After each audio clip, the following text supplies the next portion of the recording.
Hello, hello. Today is episode 29, and we will be starting Liurnia of the Lakes. I'm very excited to see a new zone, complete with new, interesting story beats and lore developments. But first, we're going to take a waltz through the Roundtable hold and make sure we have cleared out everyone's dialogue. Ah, yes. I wonder if you've met my foster father. He's in his study. The room Encher's guarding just over there. If you haven't already, I advise you introduce yourself. Father is leader of the Round Table. I'm sure talking to him will be worth your while. It's about time I headed. I'll see you again, warrior, should the fates deign it. Alright, and then she's going to head off on her own tarnished It's about time I adventures. headed off. I'll see you again. And just doesn't even have a speaking prompt. Let's see if Gideon has anything to say. You. What is it? Okay, looks like we can ask him about all of these demigods like we did before, but I think we can ask about Nefeli now. I understand you've been speaking to Nefeli. She's my daughter. I took her in when she lost the guidance of grace. Though a mere axe-wielding barbarian, her youthful credulity suited my purposes. So I put her to work. Do not hesitate to employ her.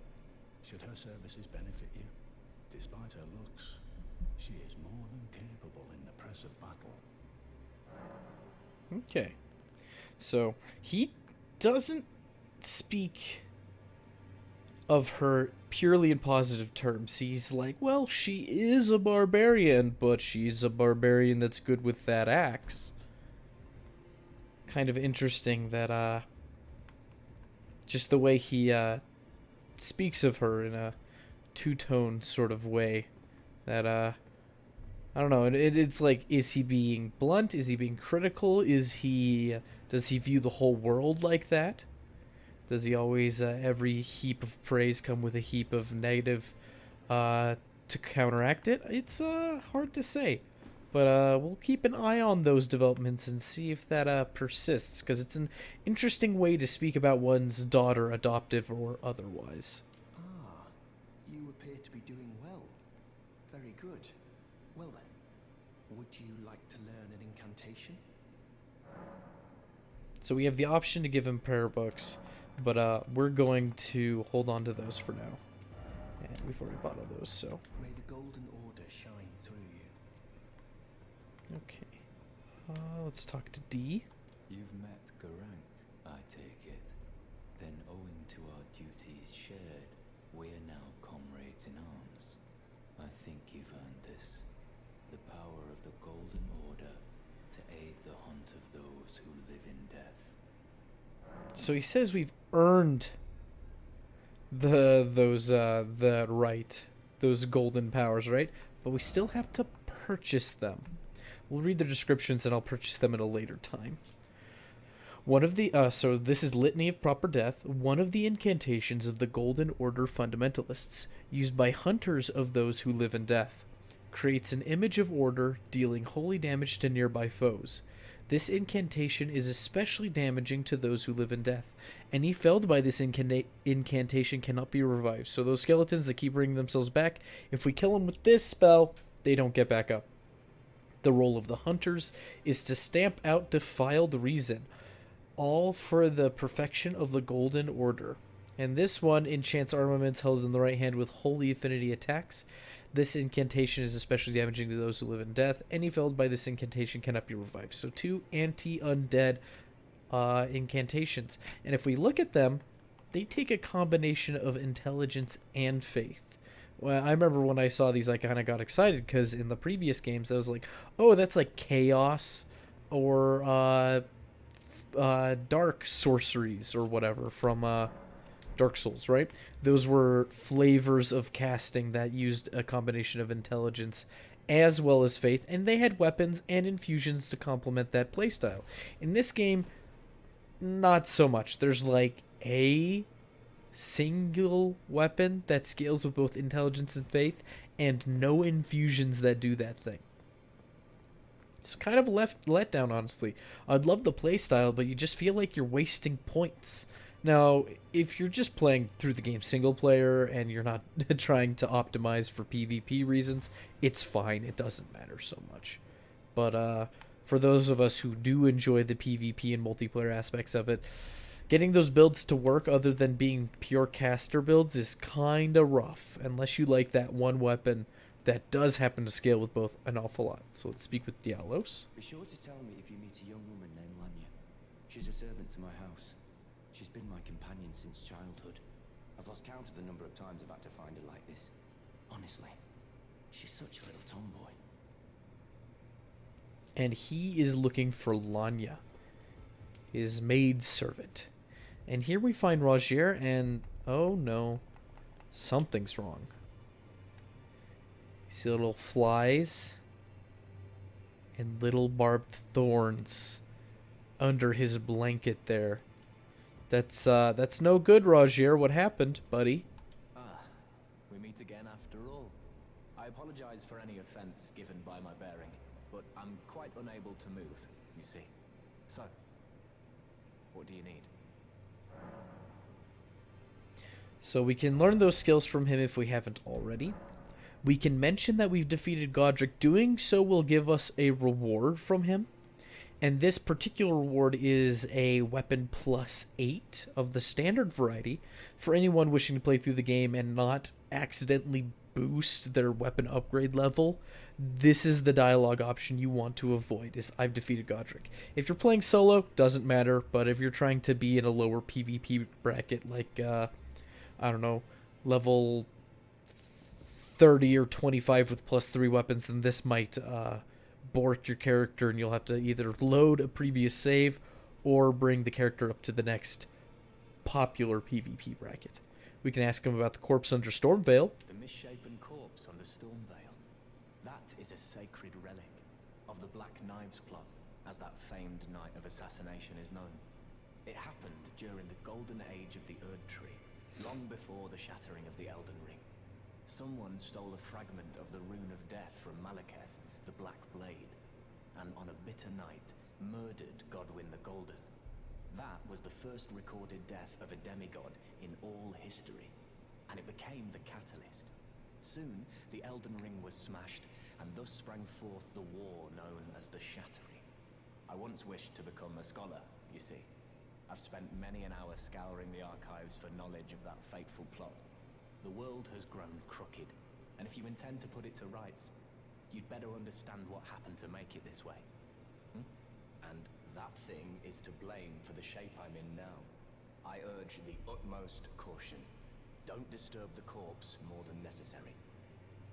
So I find it interesting. He mentions the Black Knives plot, that Godwyn the Golden was slain, the Rune of Death was stolen from Malekith to get that done, and yet somehow that corpse under Stormveil, that relic of that plot of the Knight of Black Knives, it somehow attacked Rogier. When we were down there, we saw a bloodstain with him being the character depicted, and he was vaulted up, and it looked like something might have been thrust to his chest, possibly from the back.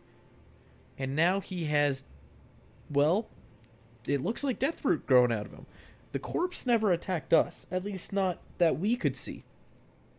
He could have been attacked by the ulcerated tree spirit. That's a potential. But the ulcerated tree spirit didn't seem to have anything that, at least to me, indicated death too much, or death blight. Perhaps the flames were of a death blight variety. I don't quite remember. But he says don't disturb the corpse as much as possible, and it seems to have done something to him. So let's ask him about Hunter D. Ah, so you've met D. D is an old friend. We found ourselves journeying together for a time, bound by our exploration of death. But our paths have since diverged, never again to cross. Though that's hardly an uncommon fate for two friends. And we can ask about D again, it looks like. D was telling me that he discovered the mark of the centipede. The centipede is an ancient symbol of the curse mark. As long as whoever finds and uses it is not nefarious by nature, then we may be able to form an alliance. If only I could speak to them in person, and if they were like you, all the better. All right, so he's discovered something about the centipede, right? And he seems to want to learn more about the Knight of Black Knives. And so there seems to be some sort of connection between him and Hunter D. We're going to ask about Godric because we aren't afraid of raising our level bracket. Ah, you defeated Godric and claimed yourself a great rune. Looks like we both got what we wanted out of Stormveil, didn't we? Well done, friend. Something to mark the occasion. Go on, take it. And we get his rapier, complete with being +8 and having an Ash of War already attached. As you might have guessed, I still can't move. My fighting days are behind me. No need to be polite. I've no use for it anymore. Oh, still need something? Okay, that seems to be all he has to say for now. So to show off what he just gave us, oh, we can't even wield it. It's a rapier, a nice looking rapier, very ornate, slender, long, primarily a dexterity weapon. Comes with rank C dexterity scaling, despite it only being level 8 or +8. It's very good for dex builds. The rapier itself I find to be a little underwhelming, but the Ash of War on it is very good, and we will take that and put it on something else. And yeah, you know what? We'll stick it on this one for now, just for giggles.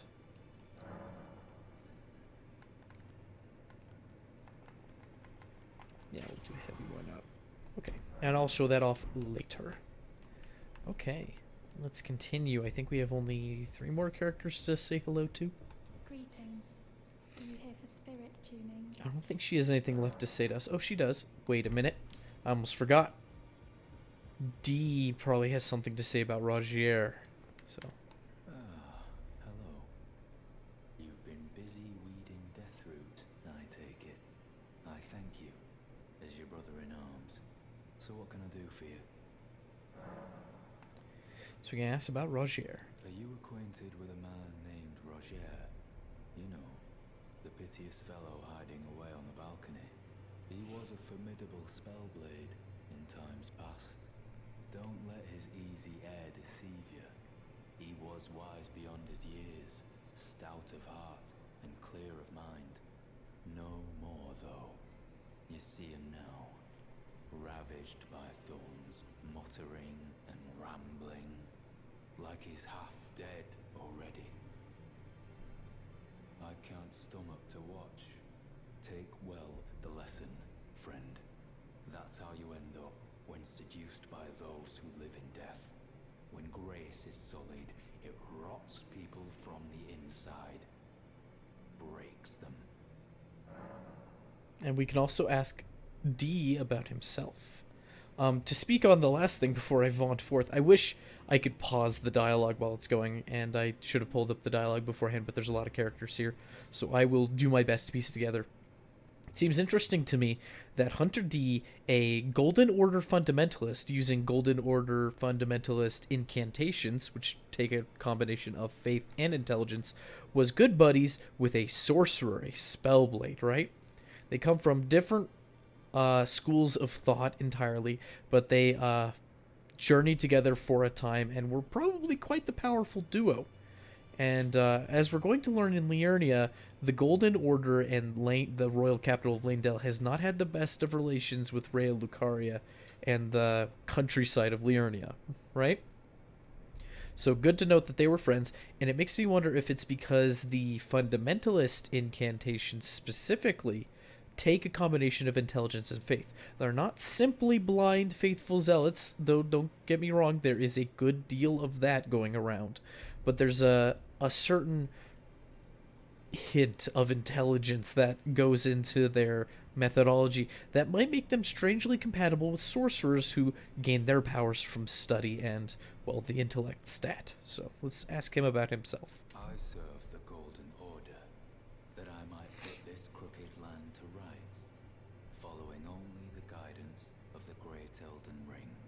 Those who live in death fall outside the principles of the Golden Order. Their mere existence sullies the guidance of gold, tainting its truth. And so it is the vermin must be exterminated, down to the very last. There's the fanaticism we were looking for. Very good. Remember, always be as bigoted as you can possibly be to the undead, because they are violent monsters. Greetings. Are you here for spirit tuning? Alright, and let's talk to Roderica. I feel like I'm really coming to grips with spirit tuning of late. I can see how and why immortal essence exists. A spirit under the Golden Order. I can understand their yearnings, what they become drawn to. Master Hewg said it himself, actually, that I'm no mere apprentice any longer.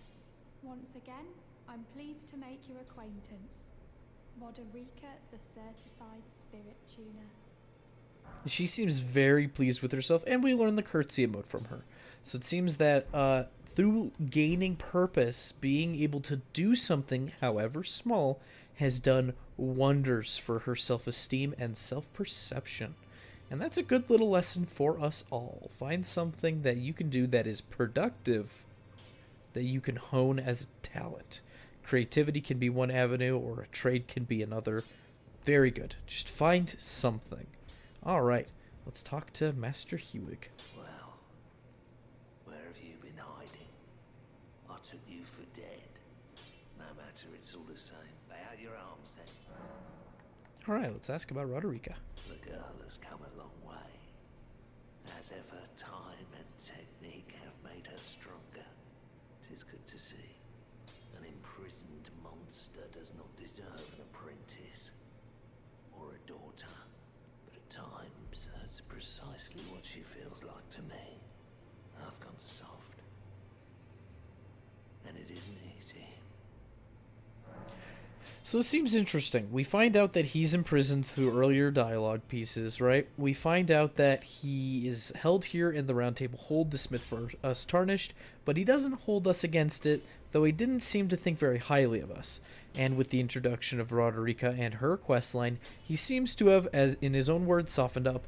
And two, he sees himself as a monster. He doesn't see himself necessarily as a victim, but as a monster, as if he is taking the perspective of his captors, which I find to be an interesting detail about his character. And he has nothing else to say to us at this time. Just realized this episode's been going on for almost 18 minutes, and I've just been chatting with characters. Just, oh boy, there's been no action. Good thing you're here for the lore. My goodness, or this would be a dry episode. Alright, let's see what Fia has to say, if she has anything new for us. I'm pleased to see you again.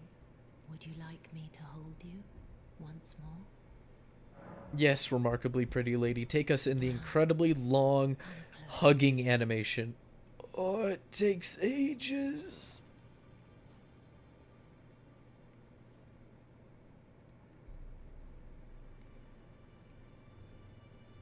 You are so very warm. Get another Baldekin's blessing that will need to burn.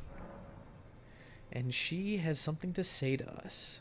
Do you know? My dear, have you ever heard of Black Knife Prince?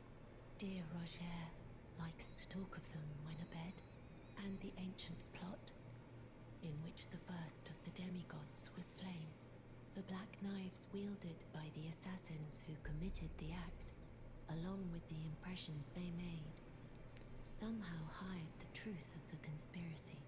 These grand affairs are hardly my forte, but dear Roger began to weep as he spoke. And we can ask about the Black Knife print.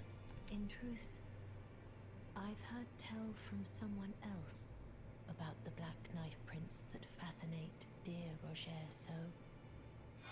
I wonder who that someone else is. We'll need to pay attention to Fia specifically, and any other NPCs she might have connection to. Who could she have heard about this from? Right?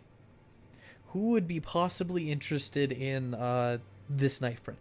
Of the characters we've met so far, D seems like a suspect, but I have a feeling that D wouldn't he wouldn't want to have much to do with a deathbed companion. It probably lingers too close to those who live in death, right? But she gives us the night print clue, which is a little map we can take a look at. Looks like on that map we even see a minor Erd tree and some... That's probably a little wizard tower and a blue X. So we'll take a look at that closer in a moment. But it wouldn't be right to give this to him, stuck as he is in the Roundtable hole. Perhaps you could make use of it?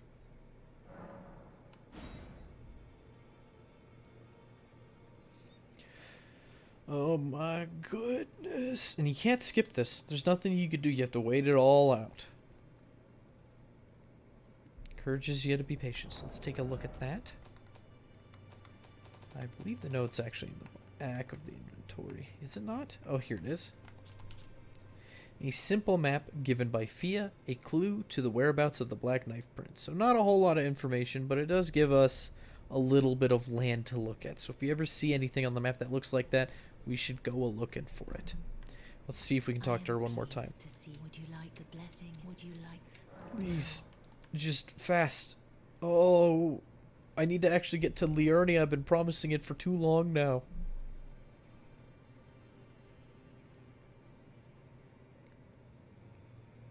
You are so very warm. Alright, and about the Black Knife Prince. Dear Roger, the ancient plot in which the first of the demigods was slain, the black knives wielded by the assassins who committed the act, along with the impressions they made, somehow hide the truth of the conspiracy. Dear Roger, the ancient... Okay, that's the same. Alright, I was wondering if that was the same. Alright, we will take our leave, and we will go swiftly, but carefully. We might end the episode with just talking to people, which wouldn't be the worst thing in the world. Lots of chatting. Okay, let's use the Baldekin's Blessing, because I hate this thing, and I want my health to go back up. Goodness, I need every point of health I can get. Given that I don't have the stat allocation for armor just yet, I'm not even certain if I will ever get around to putting armor on this character. Part of me doesn't want to depart from the fashion that's in the intro and outro cards. I'll figure it out at some point. Okay. There's Gostock. There's... I forget what this is called. There's a name for this type of structure. There's those priests of the Crucible with their twigs growing up, shooting out sprouts.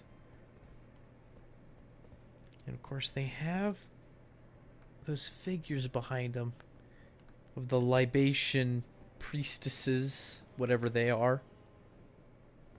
Honestly, it does look like iconographic replacement, like those who worship the Crucible, the early Erdtree era, commandeered this place. Which makes me think that perhaps this place wasn't built by Godric. Perhaps it was, in fact, from the Sword Saint and Great Tree era before the Erdtree. Which must be the later era of the Dragon and the Beastmen? I'm not sure how to tie that all together. In time, we should figure it out. We just need more clues. But we can go into this side area and start venturing downward. We see many pots and lit candles and torches.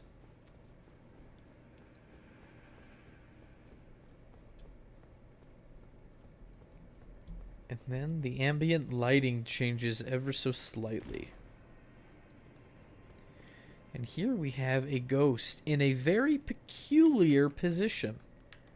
Unlike other ghosts we've seen who are bent down, this figure is bent over backwards, and he is rubbing the balls of his hands into his eyes. Or he's at least placed them.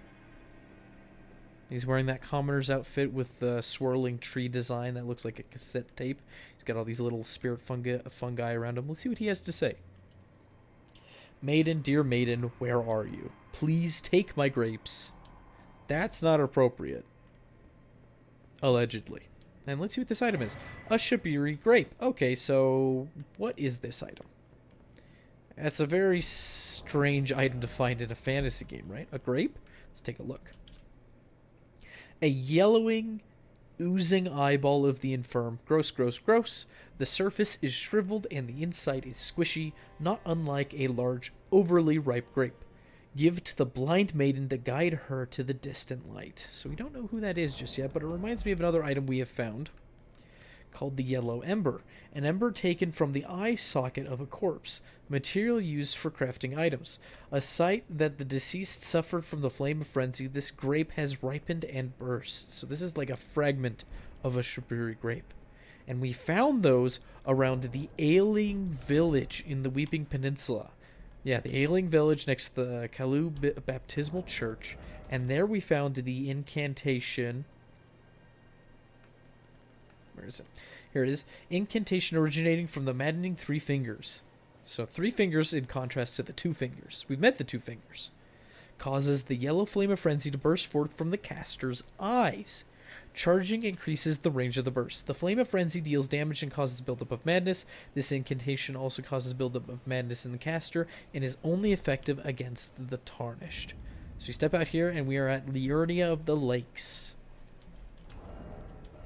Take a moment and slap this on and take a look-see.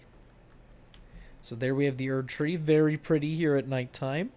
Honestly, it hardly seems like nighttime, given how bright it is and the lack of the moon.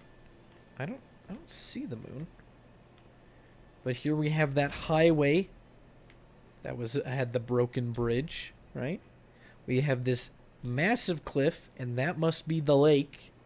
Very shallow but large lake. And let's see. We have the Divine Tower over there. That must be Lane-Dell in the distance. Sure enough, there's a little bit of that Roman architecture that we saw earlier. It looks like banners of some kind. Spectral banners, honestly. Some minor Erd trees. 3 of them in easy eye shot. Yeah. And then, let's see. There's a camp down there. It looks like an Everjail and some tombstones coming outside. A little campfire to look out for. A chapel up on the plateau over there. And some more ruins fallen from the sky. So we definitely have plenty to look at here. Break this open. And we'll grab this. And there is one more thing I wanted to look at before speaking to that lady over there. Oh, and Bach arrives because we rested. So yeah, if you rest at this side of Grace, the lake-facing cliffs, Bach will appear, and he will follow us at certain key points along our journey. So let's take a look at the chest, and I want to look at the shield we found a while ago. The Flame Crest wooden shield. Alright, we also found this at the Ailing town, or village. A tall, medium-sized wooden shield, light for its size and easy to handle, carried by soldiers of the village that is afflicted by frenzy. The yellow flame is the symbol of affliction, serving as a warning to those who might approach the village. We also saw that they had large yellow cloths draped over just about everything in that town, likely to also serve as a warning. So let's talk to Bach, since I don't think he has too much dialogue. Good to see you, Master. Do you remember me? Bok, the demi-human.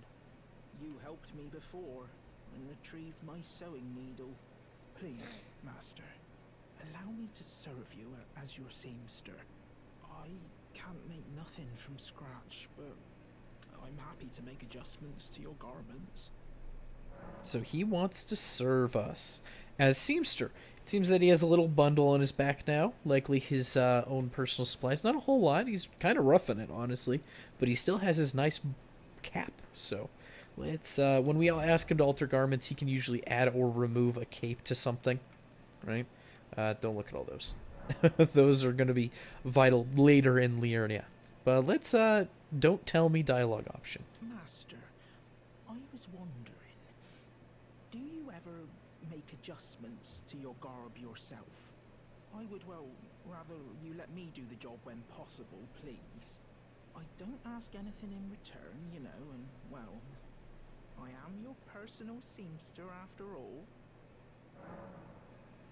All right. Oh, going so soon? Please do be safe on your journey. So we can either spend 500 runes per alteration, or he can do it for free.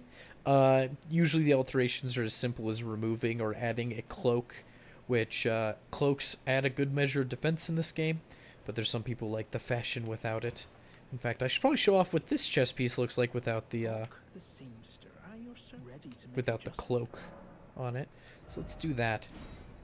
And as you can see, we lose a point of poison, a bunch of defenses, or defenses across the board get slightly lowered. Oh, please. Yeah, so we can kind of see what that would look like. So for some people, it's very fashionable to remove the cloak.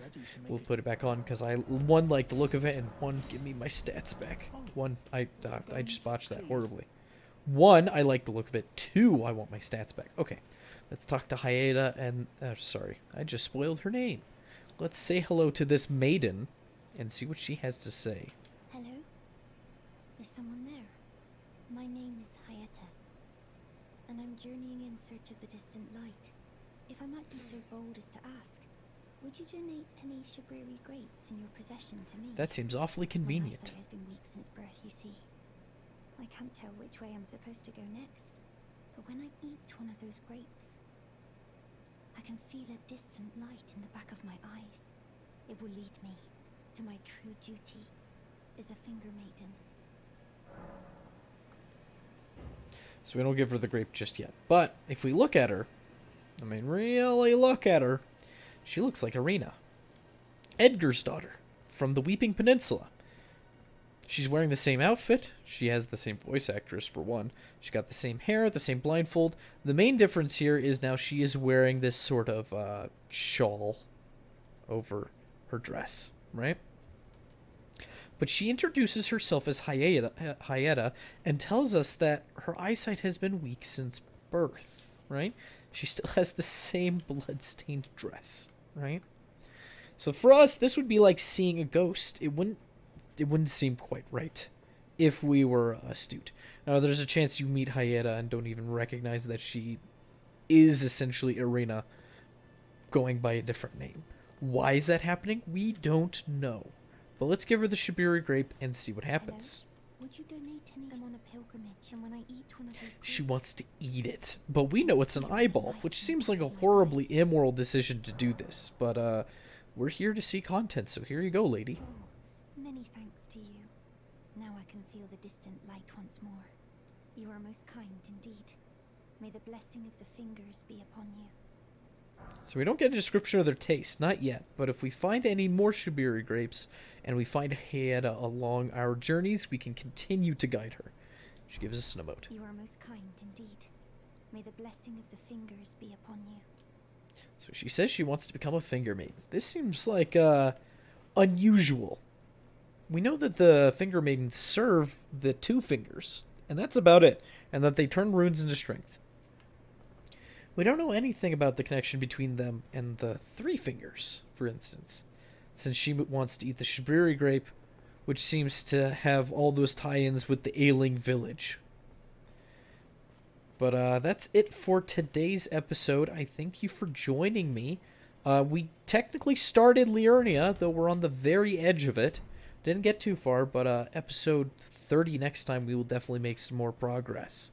So thank you for joining me. I hope you have a good one, and bye-bye.